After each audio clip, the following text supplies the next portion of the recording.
NDA की जीत पर कांग्रेस के राशिद अलवी की प्रतिक्रिया सामने आई है। उन्होंने कहा कि इलेक्शन का काला धन के साथ मुकाबला था। अब मैं कह सकता हूं देश का लोकतंत्र खत्म हो चुका है। देखिए, ये इलेक्शन एनडीए और Bharatiya Janata party, JDU, NDA alliance, election commission, RSS, bureaucracy, अथाह काला धन के साथ मुकाबला था।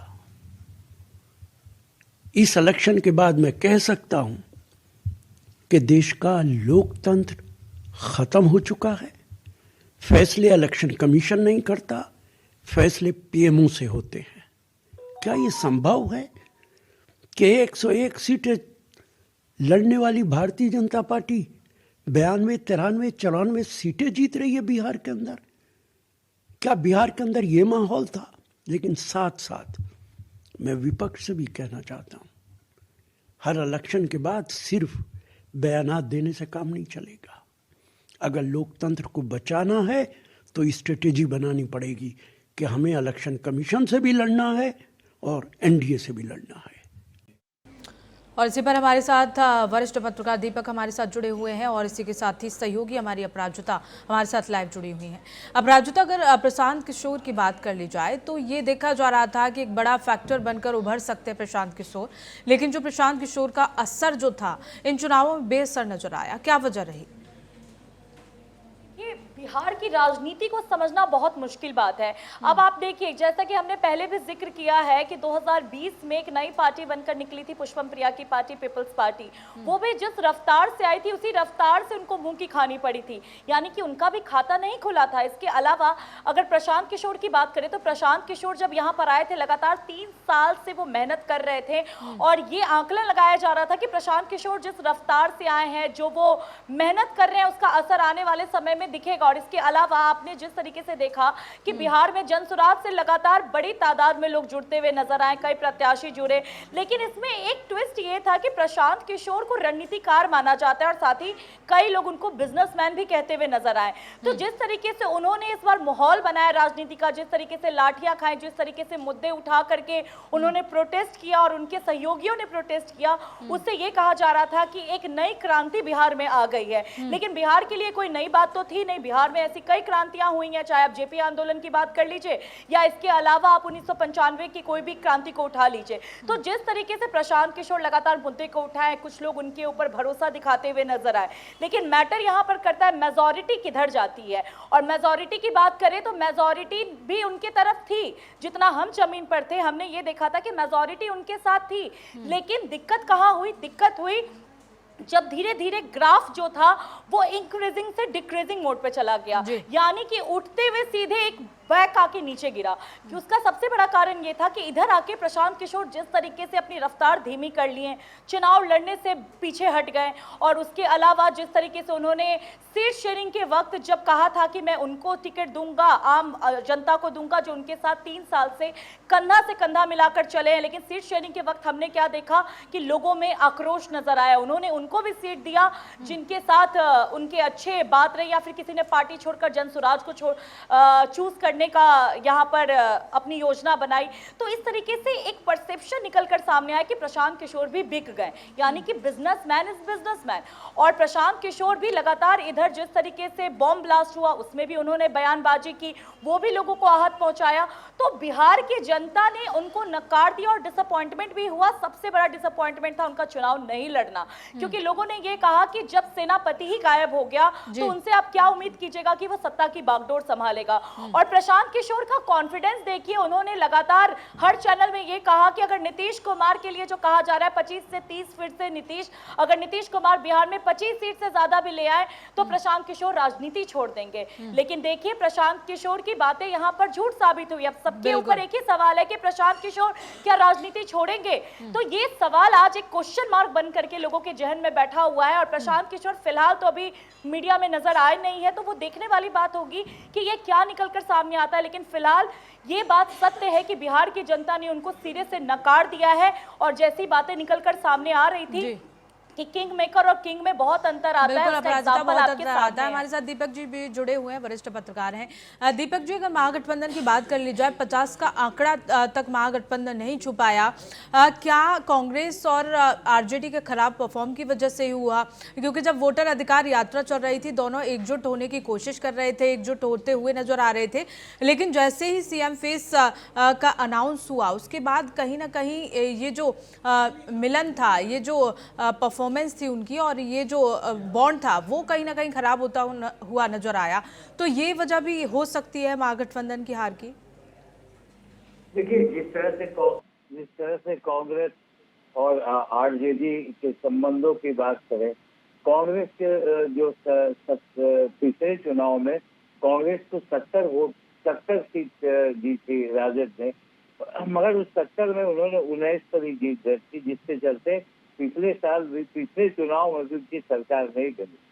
तो कांग्रेस ने जिस तरह से यहाँ पर कैंपेन शुरू किया और जिस तरह से यहाँ के अध्यक्ष अखिलेश सिंह को हटाकर राजेश राम को बिठाया, जो कार्ड खेला दलित कार्ड, मगर राजेश राम वो खड़े उतरे नहीं, और कृष्णा अलावुल जो थे वो कहीं न कहीं आरजेडी के खिलाफ दिखे, और ऐसा लगा कि आरजेडी उन्हें पसंद नहीं है। तो कभी कभी उनके मन में ये बात चला कि हम अकेले भी लड़ सकते हैं, हम ज्यादा सीटों पर लड़ सकते हैं।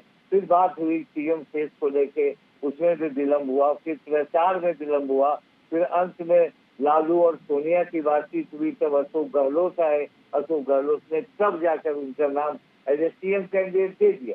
मगर जहां तक कांग्रेस का सवाल था, अगर कांग्रेस अच्छा करती तो हो सकता था कि कुछ स्थितियां बन जाती, मगर कांग्रेस ने तो एक्सपेक्ट में 6 सीट पर ही जीत दर्ज की, और दूसरी तरफ वाम दल भी पिछड़ गया। वाम दल भी जो 19 सीट थे उनके पिछले चुनाव में, 12 सीट थे, वो 3 पर सिमट गया।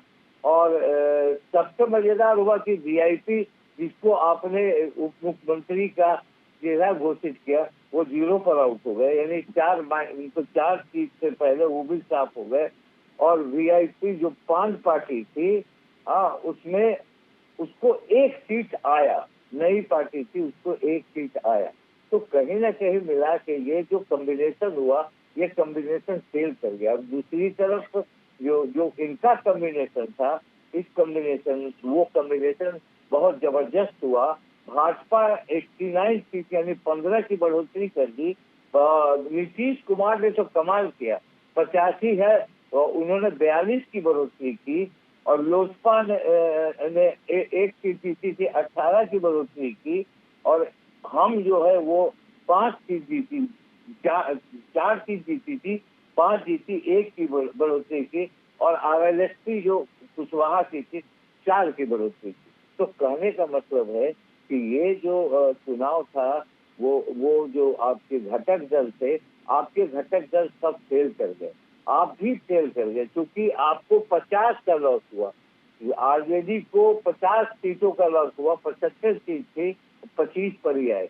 तो कहीं ना कहीं ये प्रचार का प्रॉब्लम, और उनके जो महागठबंधन में जो कांग्रेस में जो विवाद था टिकट बंटवारे को लेकर, घोषणाएं उनकी बेअसर हुई, सीटों पर कलह थी, कमजोर प्रचार था, और लामबंदी थी। मोकामा में दुलार चंद अगर महागठबंधन की बात कर ली जाए, तो क्या जो 9 सीटों पर एक दूसरे के सामने कैंडिडेट उतारे, जो फ्रेंडली फाइट थी, उसकी वजह से भी कहीं ना कहीं महागठबंधन को मुंह की खानी पड़ी?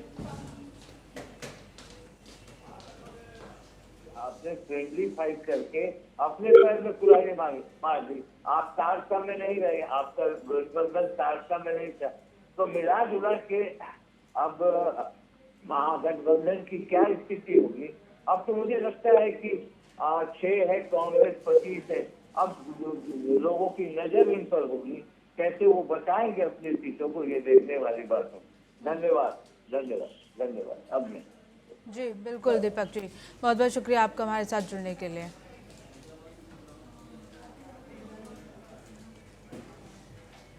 हमारे साथ अमित जी भी जुड़े हुए हैं। अमित जी, जिस तरह से लगातार महागठबंधन को लेकर हम जिक्र कर रहे थे, तो कहीं ना कहीं ये सवाल मैंने आपसे पूछा था कि जो महागठबंधन की फ्रेंडली फाइट थी, 9 सीटों पर एक दूसरे के आमने सामने ही उन्होंने कैंडिडेट्स उतारे, तो इसका खामियाजा भी कहीं ना कहीं महागठबंधन को हुआ है। जी बिल्कुल बिल्कुल, दोस्ताना संघर्ष का कहीं से कोई औचित्य ही नहीं था जी। और दोस्ताना संघर्ष नहीं होना चाहिए था। आप देखेंगे कि ये राजद की ओर से जब सीटों की घोषणा हो रही थी और प्रत्याशियों को सिंबल दिए जा रहे थे, लेकिन उसके बावजूद कांग्रेस की ओर से कोई सहमति नहीं थी। कांग्रेस ने अपने प्रत्याशियों को सिंबल देना प्रारंभ किया। मुकेश सहनी मुख दर्शक होकर देखते रहे पूरे राजनीतिक लीला को और उन्होंने कोई एक्शन नहीं दिया। लास्ट में अंत में जो भी कांग्रेस या आरजेडी की ओर से जो उन्हें सीटें मिली उस पे उन्होंने प्रत्याशी दिया। उससे पहले सिर्फ अपने भाई को निर्दलीय प्रत्याशी के रूप में उतारा। तो आप दोस्ताना संघर्ष वाले सीटों पर भी आप देखें तो राजद या अन्य महागठबंधन के घटक दलों की दुर्गति हुई है जी। उसके अलावे उन सीटों पर भी उनकी दुर्गति हुई है जिन सीटों पर सीधा मुकाबला उनका एनडीए के साथ था। मैं इस बात से निश्चित रूप से सहमत हूं। अभी सर बोल रहे थे इस बात को कि महागठबंधन को अब भी मौका है संभलने का और चाहे प्रशांत किशोर हो या तेजस्वी हो या मुकेश सहनी हो या राजेश राम का नेतृत्व हो या उसे बदलने की जरूरत हो, इन सारे विषयों पर अब तो मंथन के अलावे और समीक्षा के अलावे पूनम जी कोई विकल्प बचता नहीं है महागठबंधन के मित्रों के पास। उन्हें समीक्षा करना ही होगा और रास्ता और विकल्प की तलाश करनी ही होगी और तभी हो सकता है कि भविष्य में वो होगा कि आखिरकार कहाँ कमी पेशी रह गई, उस पर काम करना होगा, क्योंकि अगली बार जनता फिर मौका देगी। आप सभी का ही बहुत बहुत शुक्रिया हमारे साथ जुड़ने के लिए, तमाम जानकारी हम तक साझा करने के लिए।